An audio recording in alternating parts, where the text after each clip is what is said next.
It's Good News with Dick Baumbach. I'm Jeff Heiser here with Mr. Baumbach. How are you today, Mr. Baumbach? Fine. I'm Dick Baumbach, and I'm here too. Yes. And you've got us some good news once again, and it's always good to have you here talking about good news with the way things are in the world. It's always refreshing to hear some of your stories. Your first story today says, world's largest air purifier transforms Chinese smog into actual diamonds? Yes. No, I was wondering if they could move that to where we are.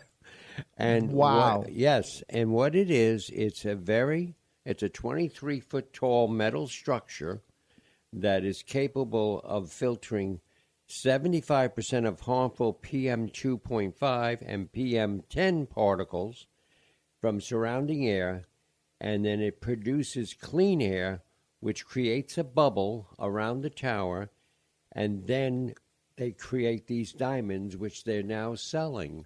Holy smokes. I'd be interested to know how they're making these diamonds. And hopefully they don't sell it to North Korea, you know? Well, exactly. But now you can get a diamond anyway. Yeah. No, it'll be the diamonds that you get on the cruise ships now. Well, right. I mean, but you think about it. Made in China. Yeah, right. But you think about the fact that, I mean, this is a true story, and it's good news, and now I'm wondering when they're going to bring him here. Yeah, diamonds take a lot of pressure, so they must be pressurizing whatever they're getting, compacting it real tight. Yeah, and, I mean, when I saw that story, I thought, well, that's good news. Anybody wants to get a diamond ring for their wife or something. Sorry, it's made in China from smog. So if it looks a little cloudy, you'll know it came from China. Yeah. Oh, boy. We have a lot of good times here. Yeah. Next story is, instead of punishment, pizzeria owner reaches out to a family who robbed him. Yeah, now this is in Manitoba, Canada, and the man's name is Damon Penner, and he owns Rocco's Pizzeria, and he happened to see on his security footage a woman with some small kids came in. The kids caused disruption, and she eventually went out with 9 pizzas that she had taken out of a freezer, and what he decided to do is he said, no, I'm not going to pursue charges against her. She obviously needs them. She needs to feed her kids. So what I want to do is reach out to her, and I will help her. And he's not sharing the video. Did he give her a job? He'll give her a job. Wow. He'll help her with her food because he just wants her to come forward and say, I'm sorry I did that. And he will not share the video with anybody. Wow. Now, did she do it? No, she has not come She forward. She hasn't come clean, huh? But what I'm thinking, and I'm being serious now, is TNR is all over the world. Maybe maybe she'll hear it. Maybe she hears it, and she says, okay, I need to go in there. Yeah, I mean, that's what happened with O.J. Simpson. I mean, he didn't get parole. He wouldn't have got parole unless the guy that he robbed came forward and said all this, we're good friends now and all this stuff. And exactly. I wonder how much he got. He got to keep the sports memorabilia. Yes, I'm sure he did.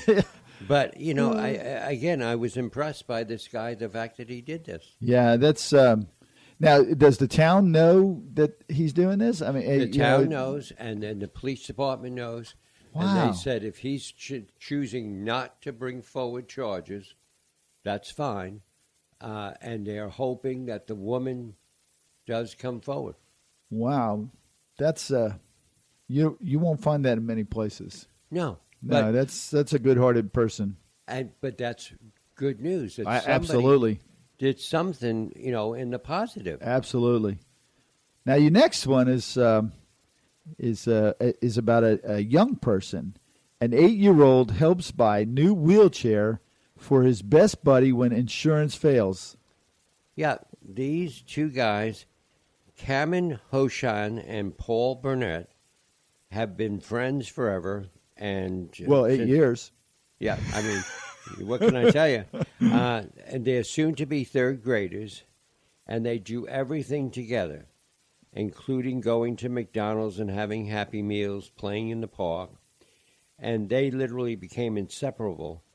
And so when Paul noticed that Cameron was struggling with his wheelchair, he said, okay, how am I going to help you? Cameron became a paraplegic when he was born with a massive tumor embedded in his spine. Oh, man. Doctors were able to get the tumor out, but he was left paralyzed. So Paul says, I got to do something. And it turns out that Cameron's wheelchair is too heavy and bulky for them to be playing around. So what Paul did is he started raising money for his friend and got him a wheelchair. Now, how did he raise the money? Does it say how he did that? He started, this is the age of 8, a GoFundMe page. Wow. Does it say how much he raised? Yes. He was asking for $2,000, and so far over $5,000 has been raised. Wow. To help his friend. Wow. Now, do you know by any chance on these GoFund things, do they actually get the money, or I mean, how do they know if somebody pledges the money if they're going to get the money? Well, apparently there is a system, an ethical system or a system in place that, because again, I thought the same thing, and I did some checking, because we could say GoFundMe to get a new car. Absolutely. That's a good idea. Let's do it. Can we get 2? 2 motorhomes, yes. But there is a way that they check to make sure that it's legit. And what he did is, I wanted to tell you, too, about Paul, how he found out about GoFundMe. He saw it on YouTube. He was seeing videos, and he said to his mom and dad, I want to do this. Wow. Yeah, it's a different age. Think about it back when you were 8 years old. 8 years old. That was 2 weeks. No. But, I mean, we still had party lines. Right. And you weren't allowed to get on when you heard somebody else on the line. No. It's like, and these kids are like on iPads creating GoFundMe pages.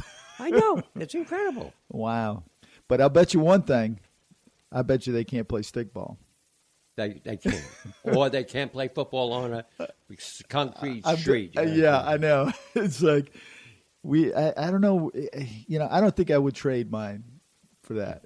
No, well, that's growing up like we did. Yeah. I mean, I like the innovation that we've gone through and everything. Yeah, but I still wouldn't trade it. Yeah. Your next story, this just blows me away. Scotland blows world away with wind power equal to 118% of the nation's electricity needs. Yeah. Now, this is amazing. I know.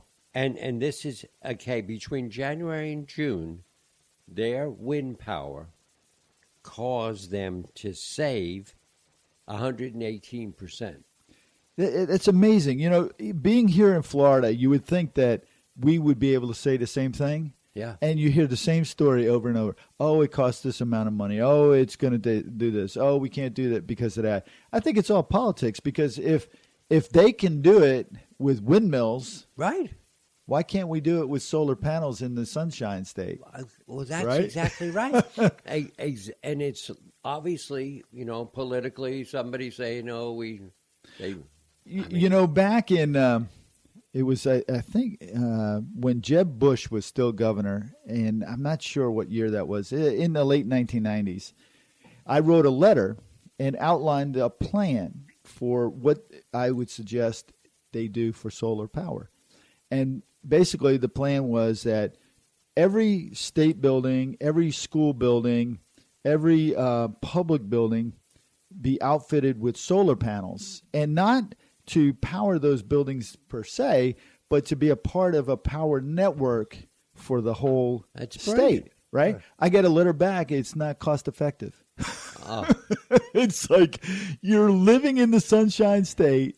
You're going to buy bulk solar panels, and you just need to install them. You could get people volunteering to do that if you wanted to, Right. at like the schools and stuff, and make it a science project or something. No, it wasn't cost effective.